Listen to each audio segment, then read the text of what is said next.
I've spoken in the past about myostatin inhibitors. What myostatin is a protein that's produced in the body that tends to, the word myostatin, myo means muscle, statin means stop, and that's exactly what myostatin does. It stops or inhibits the growth of muscle. Now, obviously anything that would control myostatin might lead to muscle growth.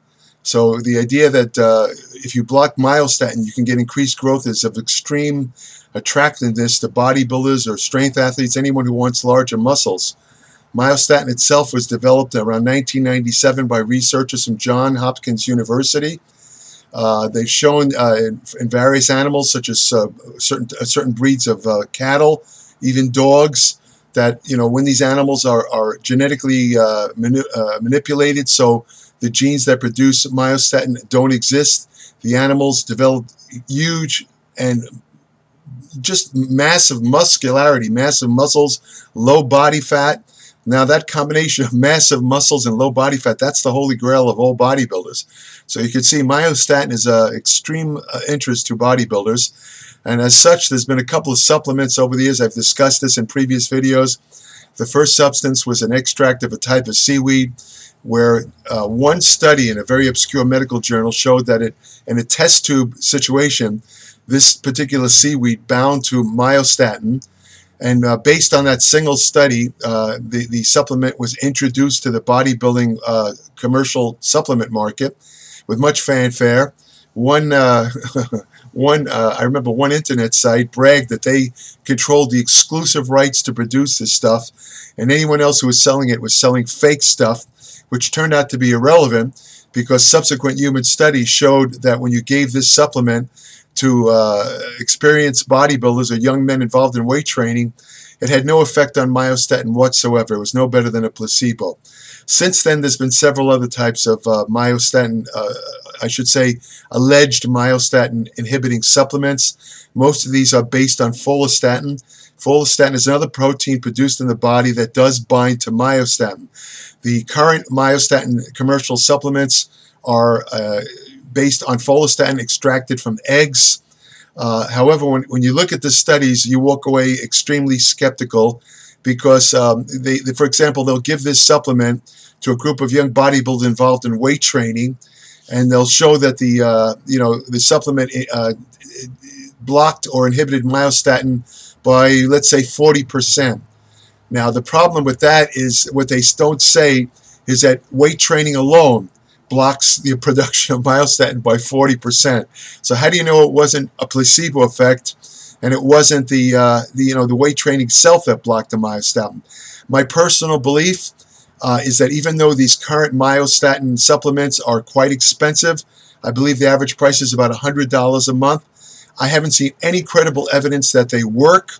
They've got a couple of unscrupulous doctors that are promoting this. One doctor I think even owns a company that sells it, which just underscores the fact that you can't trust somebody just because they have an advanced degree, such as a PhD or an MD. If they have an axe to grind, if they're looking to make money, they will lie to you just as much as anybody else. Okay, so I've mentioned this kind of stuff in my past video about myostatin. Why am I talking about it now? Recently, one of the viewers of my videos, he left a little comment underneath, and he asked me if I would do a video on a substance called, it's an experimental drug called ACE083.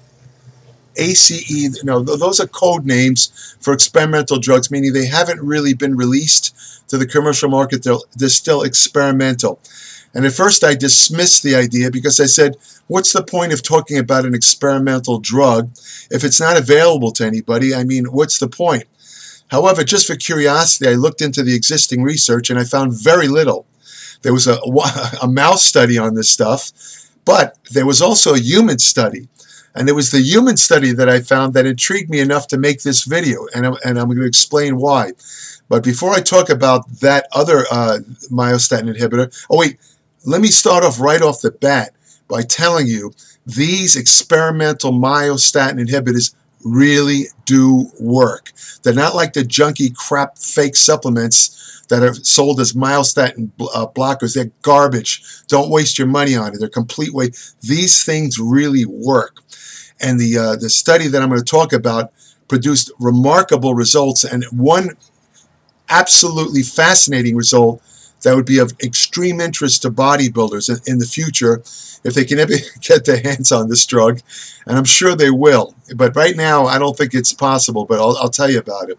First, I'm going to talk about another recent myostatin inhibitor. It's called again, it's a code name, ACE031. This is a soluble form. It's what they call a soluble form of the activin type 2B receptor. The activin type 2B receptor actually is one of those things in the body, I don't know how to really describe it, that kind of locks on to myostatin and basically inhibits it from working. So what they've done is they've seemed to have isolated somehow this activin type 2 receptor, and they've been able to produce it in a drug form. It would be injectable, and this particular form is called ACE031.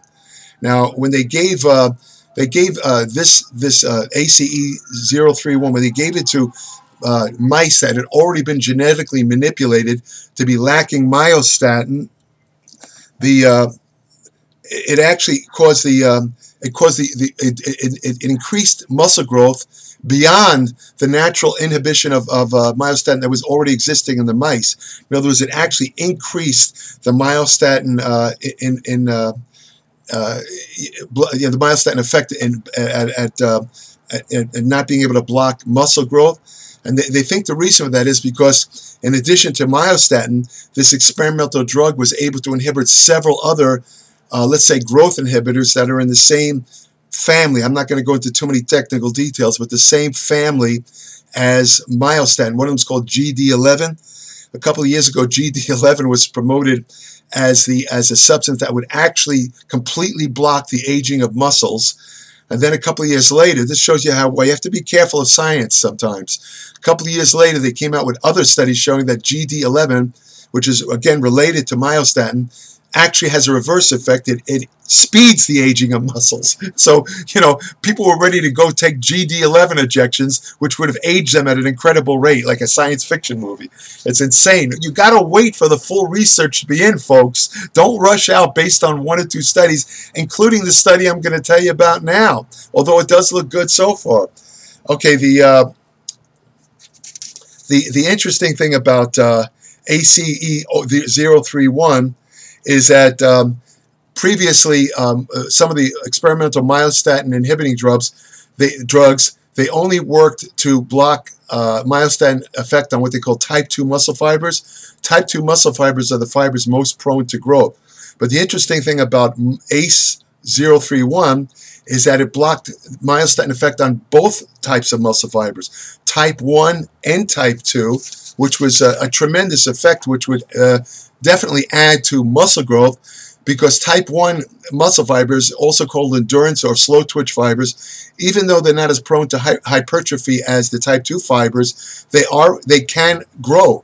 So if you inhibit both types of if you inhibit the effect of myostatin, I should say, on both types of muscle fibers, you get a tremendous effect, right? Unfortunately, the ACE031, the odds of it being a counterfeit drug are not likely, because it's very hard to basically synthesize or put together. So, what happened was the first human study of it, they gave women a subcutaneous shot of 3 milligrams per kilogram of ACE031.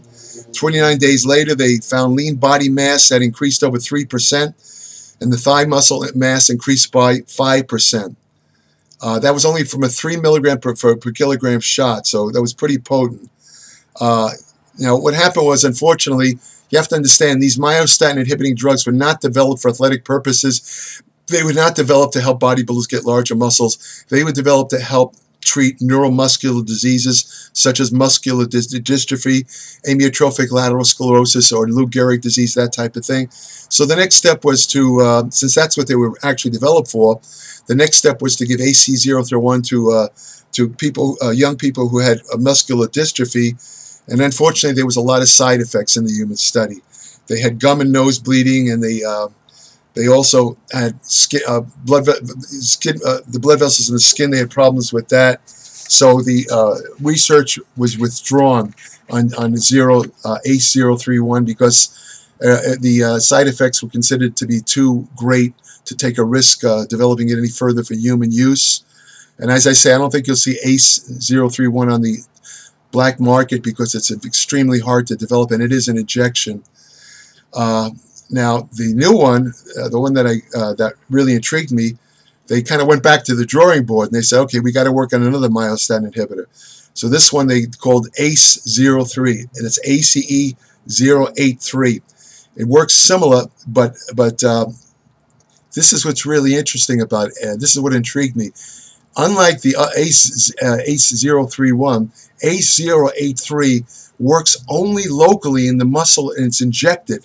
Doesn't affect any other muscles.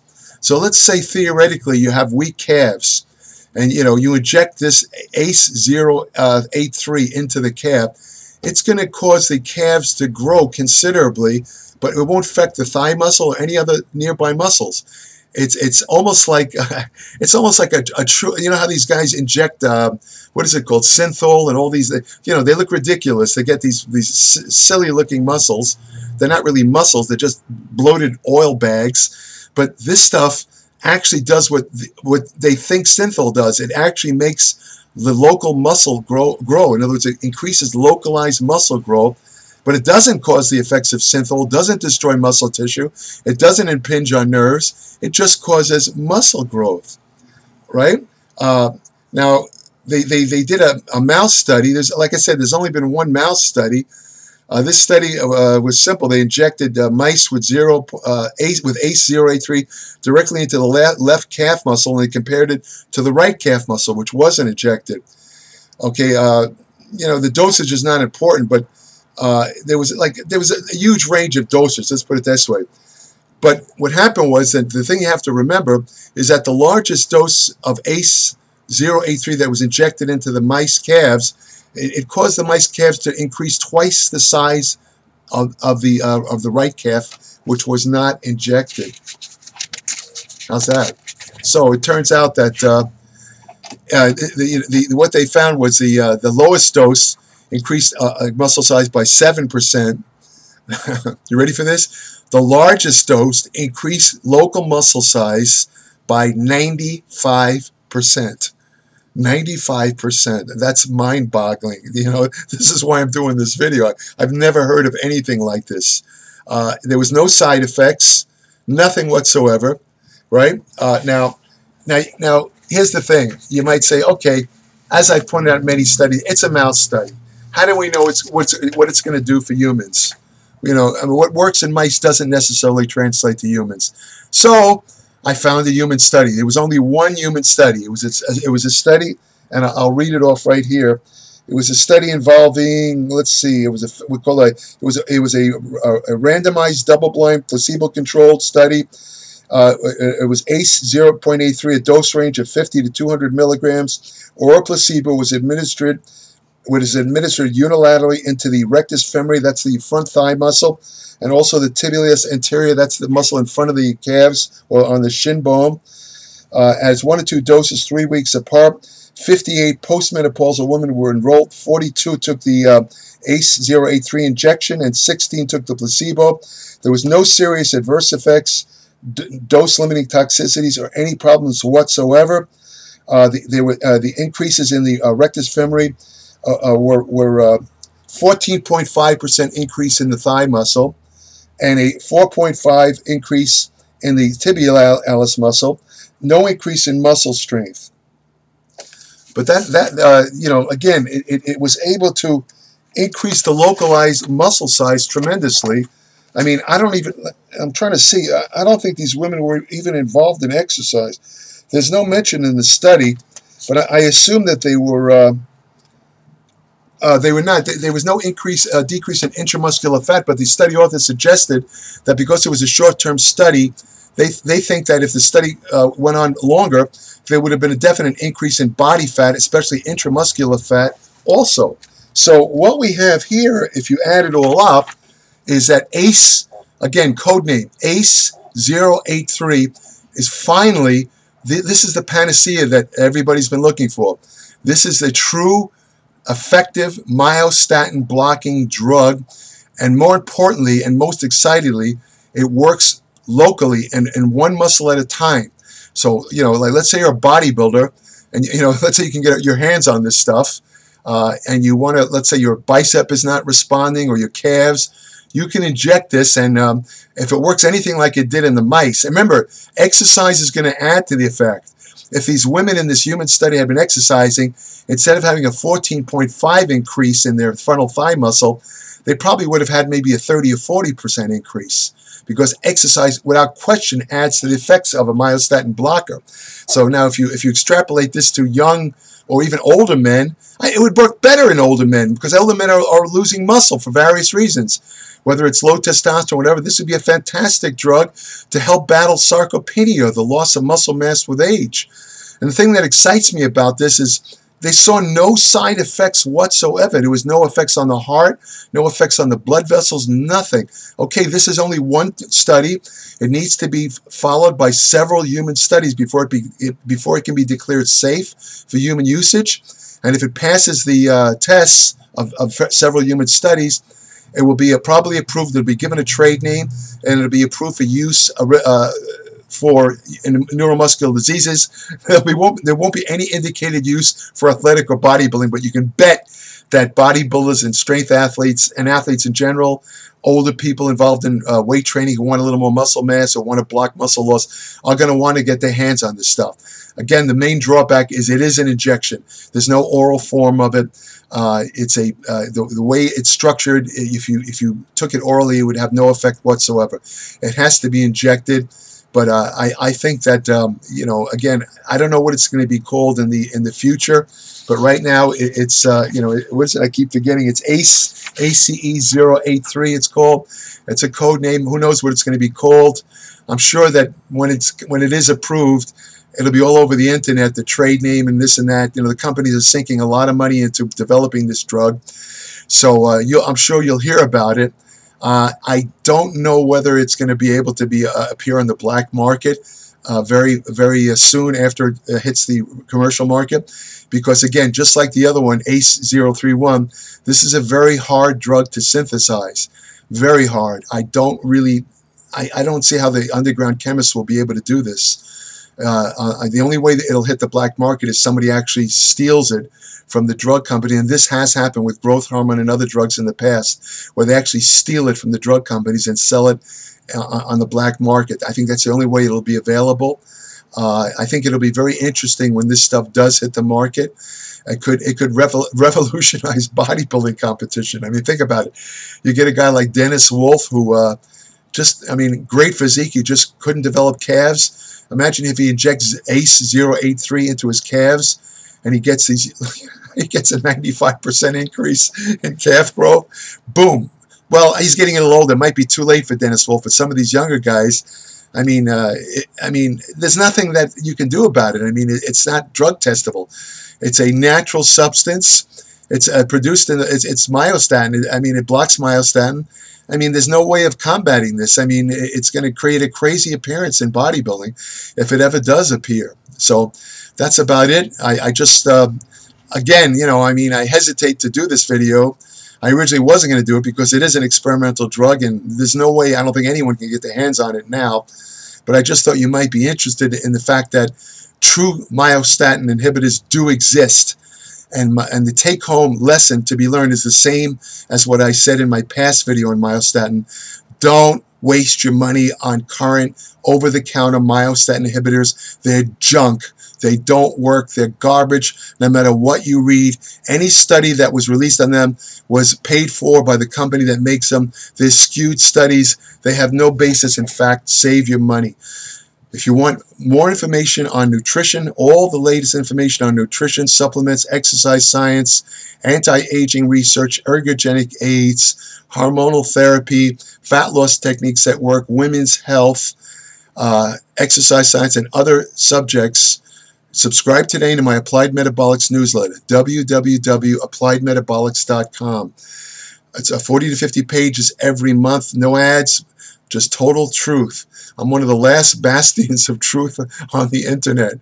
Everywhere you go, on a daily basis, I just read absolute garbage that's passed off as science. It's garbage. It's old. A lot of it's commercially backed. People are trying to sell you stuff.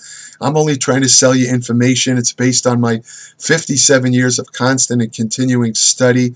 I tell you the 100% truth. I have no axe to grind. I'm not associated with any supplement companies.